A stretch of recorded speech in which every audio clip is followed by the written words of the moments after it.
Praise lord. దేవునికి స్తోత్రం కలుగును గాక. ప్రియ సహోదరి సహోదరుడ జనులారా, మీ అందరికీ ప్రభు నామములో వందనాలు. మరి ప్రాముఖ్యమైన సమయంలో పరిశుద్ధ గ్రంథము నుంచి జీవము గల దేవుని జీవవాక్యాన్ని మనం ధ్యానం చేద్దాం.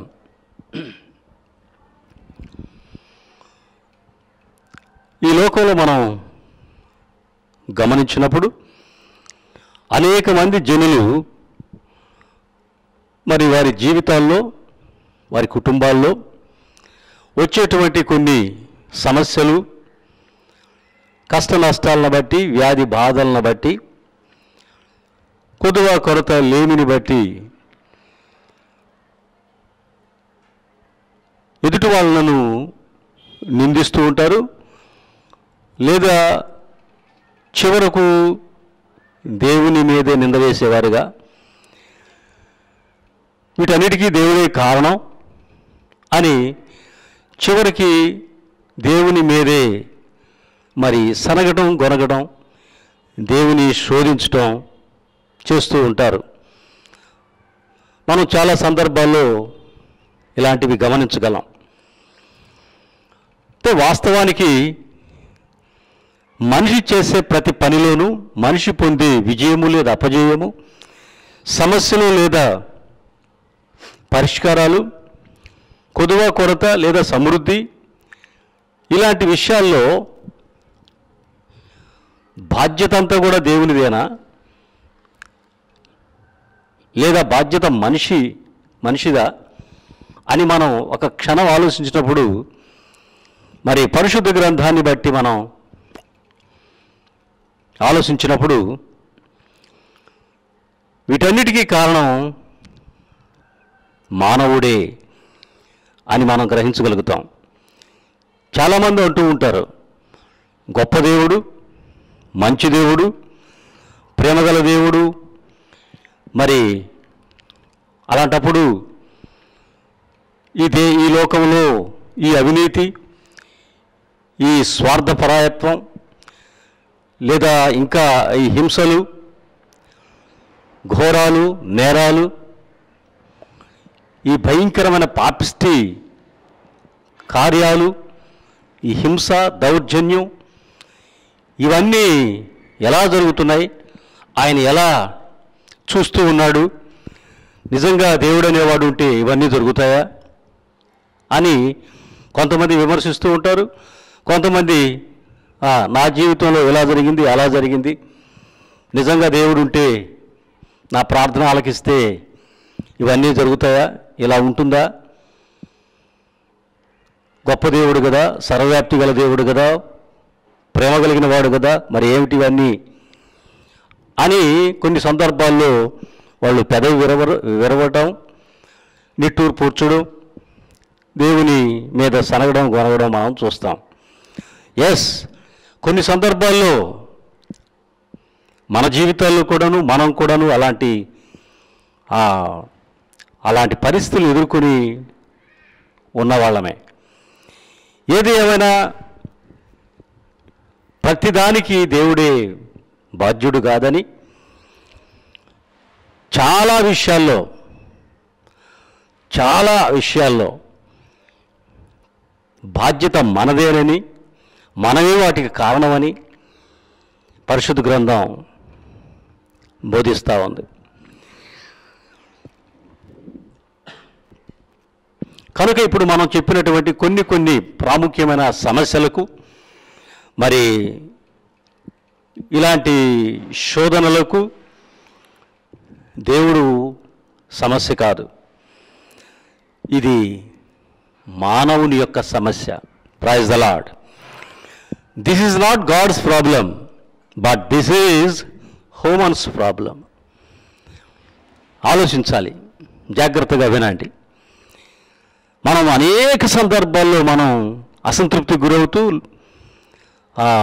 ప్యానిక్ అవుతూ, ఫ్రస్ట్రేషన్ గురవుతూ, స్ట్రెస్ అవుతూ, డిసప్పాయింట్మెంట్ అవుతూ ఉంటాం. మనల్ని మనం పరిశీలించుకోం, మనలో ఉన్న లోపాలను సరిచేసుకోవడానికి ప్రయత్నించాం. ఎదుటివారి మీదో, లేదంటే చివరికి దేవుని మీదే నింద వేసేవారిగా ఆయన వైపే మనం విమర్శించేందుకు ఆయనే కారణం. దేవునికి తెలియకుండా, దేవుడు లేకుండా, మరి ఆయనకు అనుమతి లేకుండా ఇవన్నీ జరుగుతున్నాయా అని కొన్ని సందర్భాల్లో, అంత గొప్ప దేవుడు కదా, ప్రేమగల దేవుడు, మరి ఇలాంటివన్నీ ఎలా ఆయన ఉపేక్షిస్తున్నాడు? ఈ లోకంలో ఎలాంటి భయంకరమైన సంఘటనలు జరుగుతూ ఉంటే వీటన్నిటికీ కారణం ఎవరు? దేవుడు కాదా అని మాట్లాడేటువంటి వాళ్ళు ఉన్నారు.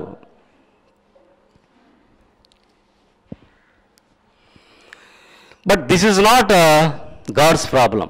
ఇలాంటి అన్నీ కూడాను దేవుడు కాదు సమస్య, మనిషే సమస్య. వీటన్నిటికీ మనమే సమస్య అయి ఉన్నాం, మనమే కారణమై ఉన్నాం. కనుక మనం దేవుని నిందించకూడదు. We cannot blame God. We are the responsible persons for all these things. కనుక మనం దేవుని నిందించకూడదు. త్వరపడి, తొందరపడి, ఆవేశంగానో, అనాలోచితంగానో, అజ్ఞానంతోనో ఎట్టి పరిస్థితుల్లో కూడా మనం దేవుని నిందించకూడదు. దేవుడైతే మనల్ని గొప్పగా దీవించి ఆశీర్వించాడు. సకల ఆశీర్వాదాలను, సకల సమృద్ధిని ఆయన కలుగజేశాడు. అన్ని రకాల వనరులను దయచేశాడు. అందరికీ సమానంగా సమయాన్ని ఇచ్చాడు. గాలి, వెలుతురు అన్నిటిని సమృద్ధిగా మానవునికి దయచేస్తున్నాడు. మనిషి సమృద్ధిగా, సమాధానంగా, ఆశీర్వాదంగా జీవించడానికి ఏవైతే అవసరమైనాయో వాటన్నిటినీ దేవుడు అనుగ్రహించి ఉన్నాడు, సిద్ధపరచి మనకి అనుగ్రహించి ఉన్నాడు. కనుక మరి ఏ సమస్య వచ్చినా ఈ భూమి మీద, ఏ క్రైసిస్, ఏ కొరత, ఏ సంక్షోభము, ఏ సమస్య, ఎలాంటివి హింస లేదా యుద్ధాలు ఏమి జరిగినప్పటికీ, ఏమి పొంచున్నప్పటికీ మనిషే ప్రధానమైన కారకుడు. కారణం మనిషే. ఈ సమస్యలకు దేవుడు కాదు. కనుక this is not God's problem, but this is humans problem. So we cannot blame God. కాబట్టి మనం దేవుని నిందించలేం. బహుశా నిందించుంటే ఇప్పటి వరకు నేను మనం ఎవరైనా ఈ లోకంలో బహుశా దేవుని హృదయాన్ని తెలుసుకొనక, దేవుని మనస్సు ఏమిటో తెలియక, దేవుడు మనకు సిద్ధపరిచినటువంటివన్నీ మనం గ్రహించలేక, దేవుడు మన కొరకు సృష్టించిన ఈ సృష్టిని, ఈ ప్రకృతిని, ఈ భూమిని, ఈ వనరులను, ఈ విలువైన సమయాన్ని, ఈ ఋతువులను, వీటన్నిటినీ మనకి అనుగ్రహించిన దేవుని మనం సరిగా అర్థం చేసుకొనలేక, ఆయన్ని వెతకడం చేతగాక, ఆయన్ని వెంబడించడం తెలియక, మరి మనం కొన్ని సందర్భాల్లో బహుశా నేను మనం కావచ్చు, లేదా ఈ లోకంలో ఉన్నటువంటి అన్యులుగా ఉన్నవాళ్ళు కావచ్చు, ఈ లోకంలో ఉన్నటువంటి అనేక మంది ఇంకా దేవుని తెలియని వారు బహుశా ఈ రీతిగా దేవుని వైపు వేలు చూపే పరిస్థితి ఉండొచ్చు. But we are the problem. మనమే వీటన్నిటికి కూడా కారణం అవుతాం. మరి ఎలా? వాక్యం ఏమిటి మనకు ఆధారం? మనం చూసినప్పుడు ఆదికాండం 1వ అధ్యాయం 26, 27, 28 వచనాలు మనం చదువుకుంటే చక్కగా మనకు బోధపడుతుంది. ఆదికాండం 1వ అధ్యాయం 26, 28 చూద్దాం. 26వ వచనం చదువుతున్నాను.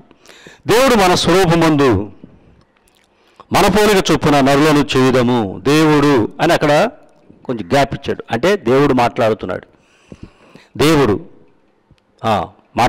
ఏమని?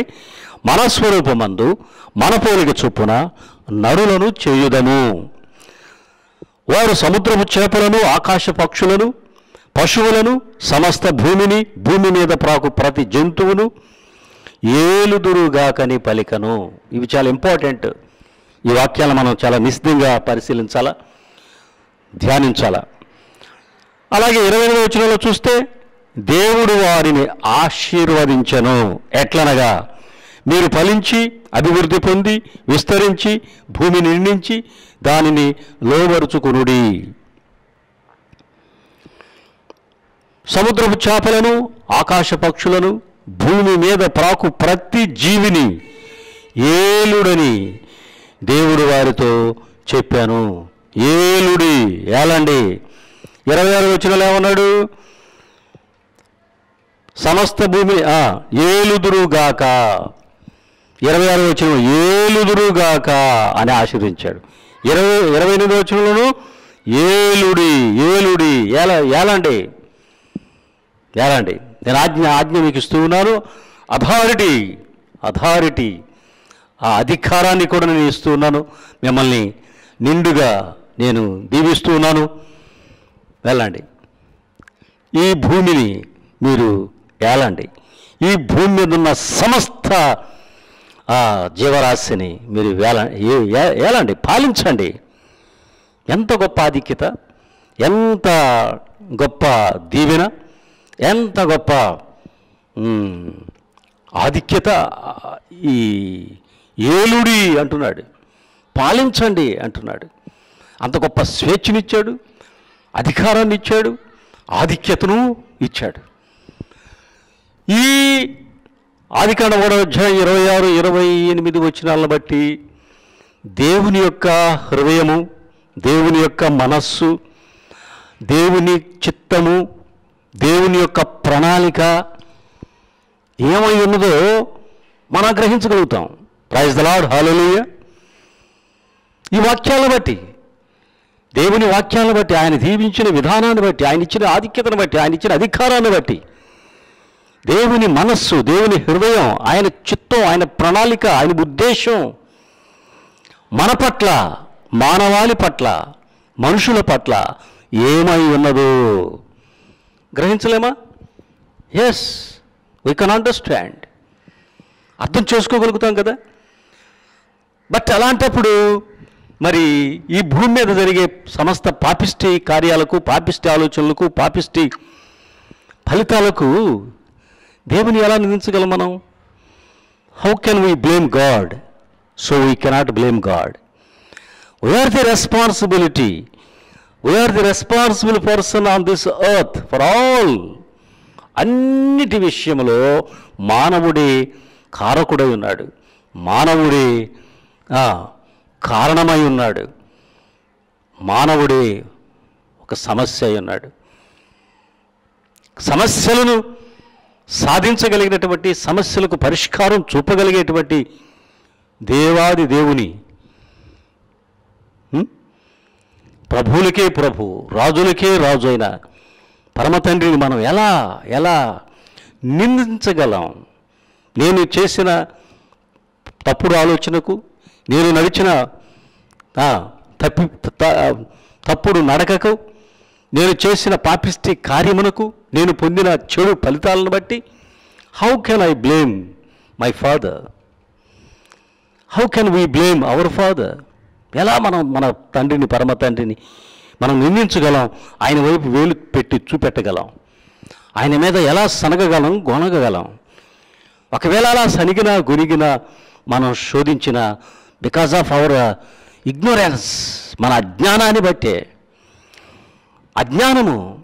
జ్ఞానం లేకపోవడం, వివేకము లేకపోవడం వల్ల, అవివేకాన్ని బట్టి, అజ్ఞానాన్ని బట్టి మాత్రమే దేవుని మనం ఆ విధంగా దేవుని నిందిస్తాం. అకార్డింగ్ టు గాడ్స్ వర్డ్, దేవుని వాక్యాన్ని బట్టి అయితే we cannot blame God. He blessed us. అద్భుతంగా మరి ఆయన దీవించాడు. ఆయన నోట నుంచి వచ్చే ప్రతి మాట ఆజ్ఞ, దీవెనైనా కూడాను మళ్ళా అది వెనక్కి వెళ్ళదు. బ్లెస్డ్, దీవించబడును గాక. ప్రైజ్ ది లార్డ్, హల్లెలూయా. దీవించాడు అన్నాడు ఆదామావని, దీవించాడు. ఆ దీవెనకి అర్హత, యోగ్యత పొందినప్పుడు ఆ దీవెన మన మీద పనిచేస్తుంది. దానికి అర్హత, యోగ్యత నాకు లేనప్పుడు ఆ దీవెన అలాగే ఉండిపోతుంది, నేను ఎలాగ ఉండిపోతాను. బట్ గాడ్, దేవుడైతే గొప్పగా ఆశీర్వదించాడు, గొప్పగా ఆధిక్యతనిచ్చాడు, గొప్పగా మన పట్ల ఆయన మంచి ఉద్దేశాన్ని కలిగి ఉన్నాడు. అయితే అవన్నిటికీ నా జీవితంలో నేను పొందుకోవాలంటే, నా జీవితంలో, నా అనుభవంలోనికి నేను తెచ్చుకోవాలంటే డిజర్వ్నెస్ అంటాం ఇంగ్లీష్లో. ఆ యోగ్యత, అర్హత నాకు ఉండాల. ఆ అర్హత, యోగ్యత నాకు లేనప్పుడు అవి నేను పొందుకోలేను. అక్కడైతే ఆశీర్వాదాలు ఉన్నాయి. దేవుడైతే ఆశీర్వాదాలు ఆశీర్వదించి ఉంచాడు, నిబంధనలు చేర్చి ఉంచాడు. ఆజ్ఞలను నియమాలను మన కొరకు ఆయన నియమించి ఉంచాడు, ఆజ్ఞాపించి ఉంచాడు.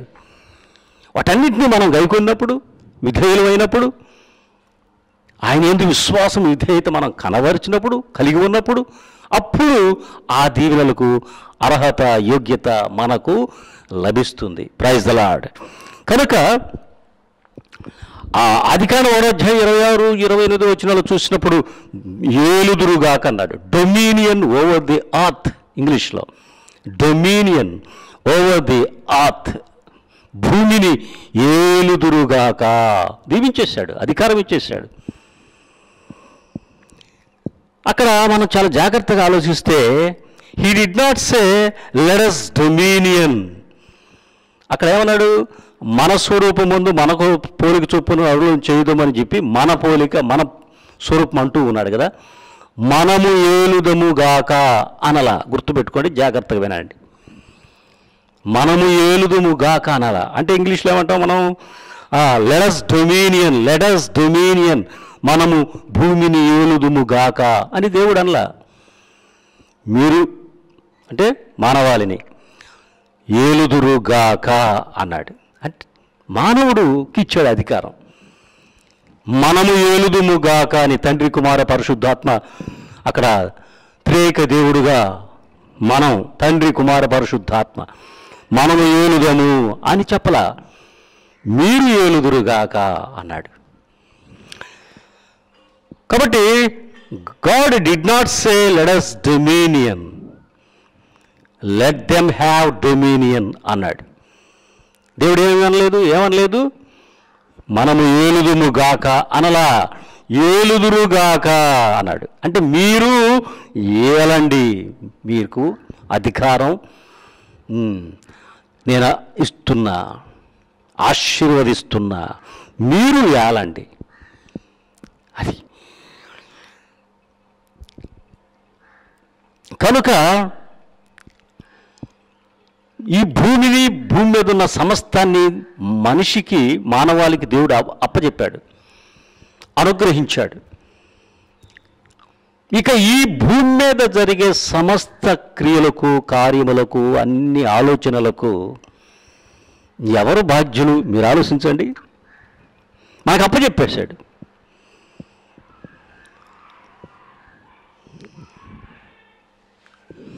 మనకు అప్పచెప్పేశాడు. ఏలండి అన్నాడు. ఏతైన వనంలో ఆదాము అవ్వను బట్టి ఏలండి అని ఆశీర్వించాడు, గొప్పగా ఆశీర్వించాడు. ఆదాము నుంచి వచ్చినటువంటిది మానవాళి, ఈ రోజున మానవ కోటి. కాబట్టి భూమి మీద మేలు జరిగినా, కీడు జరిగినా, శాపం వచ్చినా, మరణం వచ్చినా, దీవెన వచ్చినా, శాపం వచ్చినా,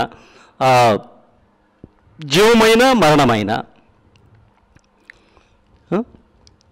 పాపమైన, పరిశుద్ధత అయినా, రక్షణ అయినా, శిక్ష అయినా, ఏదైనా సరే, యుద్ధములైనా, శాంతి సమాధానాలైనా, ఏమైనప్పటికీ వాటికి కారణం దేవుడా? మనిషే. దేవుడు కాడు. మనకు అప్పచెప్పాడు ఈ భూమిని. 28 దేవుడు వాళ్ళని ఆశీర్వదించినట్లుగా మీరు ఫలించి అభివృద్ధి పొంది విస్తరించి భూమిని నిండించి దాన్ని లోబర్చుకోడి, సముద్ర చేపలను, ఆకాశ పక్షులను, భూమి మీద ప్రాకు ప్రతి జీవిని ఏలుడి అని దేవుడు వారితో చెప్పాను. ఎలాంటి 26వ అధ్యాయంలో మన స్వరూపమందు మన పోలిక చొప్పున నరులను చేయడము, వారు సముద్రపు చేపల, ఆకాశ పక్షులను, పశువులను, సమస్త భూమి మీద ప్రాకు ప్రతి జీవిని ఏలుదురుగాకని పలికెను. ఏలండి, ఏలుదురుగాక, ఏలుడని, డొమినియన్ ఓవర్ ది ఎర్త్ అన్నాడు. కనుక భూమిని మానవుడు సకల ఆశీర్వాదాలతో, సమాధాన నెమ్మదితో జీవించడానికి ఏ అవసరాలు ఉన్నాయో ఆ అవసరాలన్నిటినీ దేవుడు ముందుగా సిద్ధపరిచి ఆ తర్వాత మానవుని అందులో ఉంచి ఆశీర్వదించాడు, మనకు అప్పచెప్పాడు భూమిని. కాబట్టి భూమి మీద జరిగే యుద్ధాలు కావచ్చు, హింసలు కావచ్చు, పాపిష్టి ఆలోచనలు కావచ్చు, పనికిమాలిన పనులే కావచ్చు, హింస కావచ్చు, అవినీతి కావచ్చు,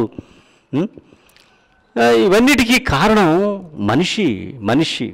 ఈ మనిషిలో ఉన్న పెద్ద దొడ్డ గుణం, లేదా దీన్ని ఏమంటారు, చెడ్డ గుణమే, చెడ్డ అవలక్షణం. మెయిన్ అవలక్షణం ఏమిటంటే తనకు తాను పరిశీలించుకొని దేవుని సన్నిధిలో ఒప్పుకోలేడు. తన దోషాన్ని పాపాన్ని పరిశీలించుకొని దేవుని సన్నిధిలో ఒప్పుకొని విడిచిపెట్టలేడు. ది విల్ ఆఫ్ మ్యాన్ అంటాం. మనిషి చిత్తం ఆ మారు మనసు లేనివాడిగా, మార్పు లేనివాడిగా, మారడానికి ఇష్టపడిన వాడుగా కష్టపడుతూ ఉంటాడు, హృదయం కఠినం చేసుకుని ఉంటాడు. This is the problem with man. మనిషితో ఇదే సమస్య. ఎప్పుడు ఎవడో ఒకడి మీద వేలెత్తి ఇదిగో వాడు, ఇది వీడు, ఇది ఆమె, వీళ్ళే కారణం, నేను కాదు, I'm right, I'm all right, I'm perfect అంటాడు. ఎదుటి వాళ్ళ మీద నిందిస్తూ ఉంటాడు, ఎదుటి వాళ్ళు విమర్శిస్తూ ఉంటాడు. బ్లేమింగ్ అండ్ క్రిటిసైజింగ్ చాలా సులభంగా ఉంటుంది మనిషికి. చివరికి దేవుడు నీకు కూడా నిర్లక్ష్యం చేస్తూ దేవుని మీద కూడా నిందలేసి దేవుని కూడా విమర్శించే దిగజారిన స్థితికి ఈరోజు మనిషి అధోగతిలో ఉన్నాడు. దిగజారిన స్థితికి మనిషి ఉన్నాడు. కనుక దేవుని బిడ్డలారా,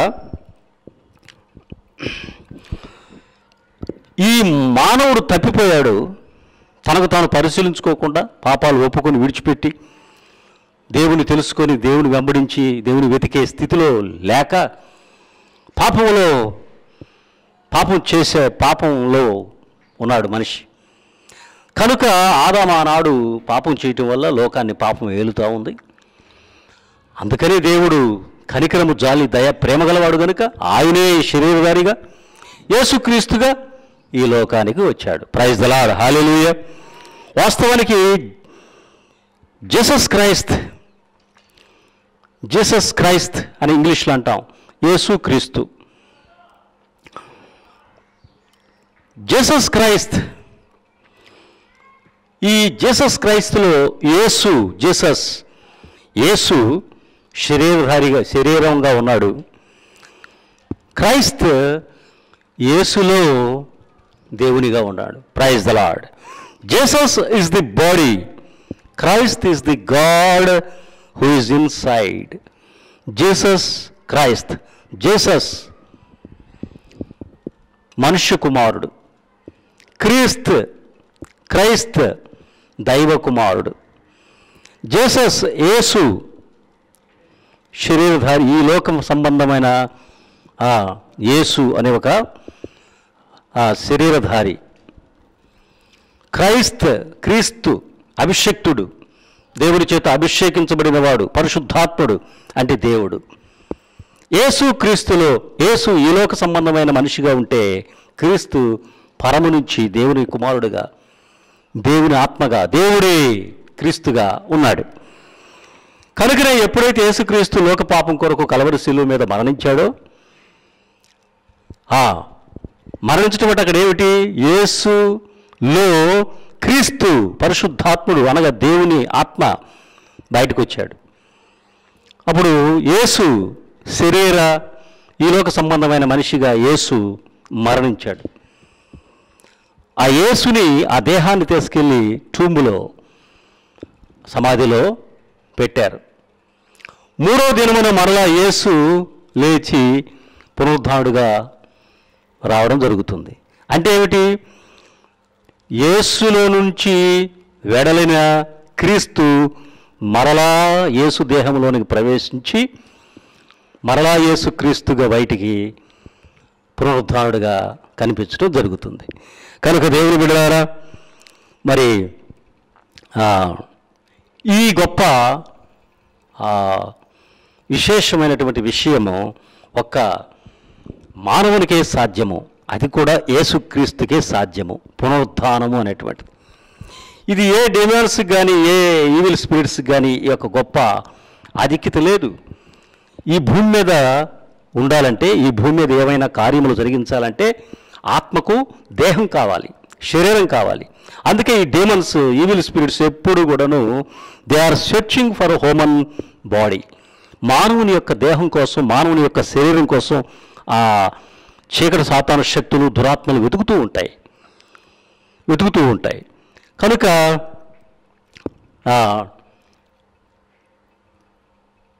మనం చాలా జాగ్రత్తగా ఉండాలి. అయితే అవి దేహం కోసం, శరీరం కోసం వెతుకుతూ ఉంటాయి.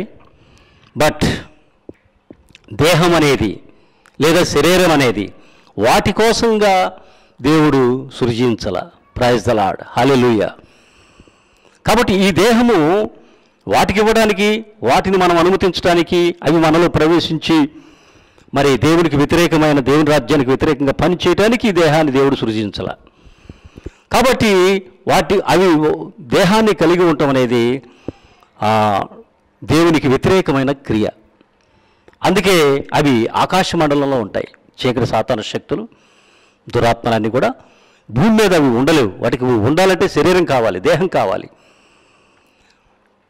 దేహం మాత్రం మన దేవుడు మానవునికి మాత్రం ఇచ్చాడు. కనుక దేవుని బిడ్డలారా, ఇక్కడ కొరింథీయులకు రాసిన మొదటి పత్రిక 6వ అధ్యాయం 13లో మనం చూస్తే, భోజన పదార్థములు కడుపునకును, కడుపు భోజన పదార్థములకు నియమించబడి ఉన్నవి అని మనం చూస్తాం. అక్కడ దేహము జారత్వము నిమిత్తము కాదు కానీ ప్రభు నిమిత్తమే అని ఉంది. కనుక దేహం అనేది చాలా ప్రాముఖ్యమైనటువంటిది. ఈ దేహం ఉండగలిగితేనే భూమి మీద మనం నివసించగలుగుతాం, సంచరించగలుగుతాం, కార్యములు జరిగించగలుగుతాం. దేహం లేని ఈ డెమన్స్, ఈవిల్ స్పిరిట్స్, అవి దేహం లేదు కనుక అవి ఇక్కడ భూమి మీద ఉండాలంటే, నివాసం చేయాలన్నా వాడికి దేహం కావాలి. కాబట్టి అవి మనుషుల యొక్క దేహం కోసం, శరీరం కోసం వెతుకుతూ ఉంటాయి. కనుక వాటికి దేవుడు అధికారం ఇవ్వలేదు. మానవునికి మాత్రం ఈ భూమి మీద జీవించే అధికారం ఇచ్చాడు. మనల్ని ఆయన సృజించుకున్నాడు. కనుక సహోదరి సహోదరుడు, దేవుని బిడ్డలారా, మనకి ఏ కష్టం వచ్చినా, నష్టం వచ్చినా, సమస్య వచ్చినా, శోధన వచ్చినా తొందరపడి మనం దేవుని నిందిస్తాం, కానీ దేవుని మీద సరుగుతాం, గొనుగుతాం, కానీ అది దేవునికి ఇష్టమైంది కాదు. మనల్ని మనం పరిశీలించుకోవాలా. ఏ పాపిష్టి కార్యము జరిగినా, ఏ హింస అయినా, ఏ దౌర్జన్యమైనా, ఏ శోధన అయినా, లేకపోతే ఏ యుద్ధమైనా, ఇలాంటి వాటన్నిటికీ మనమే కారణం అవుతున్నాం. కాబట్టి మనల్ని మనం పరిశీలించుకోవాలి. మన యొక్క దోషాల, అపరాధాల ప్రభు సన్నిధిలో మోకరిల్లి ఒప్పుకొని విడిచిపెట్టి ప్రభువును వెంబడించేవారిగా మనం ఉండాలి. ఈ మాటలు దేవుడు దీవించును గాక.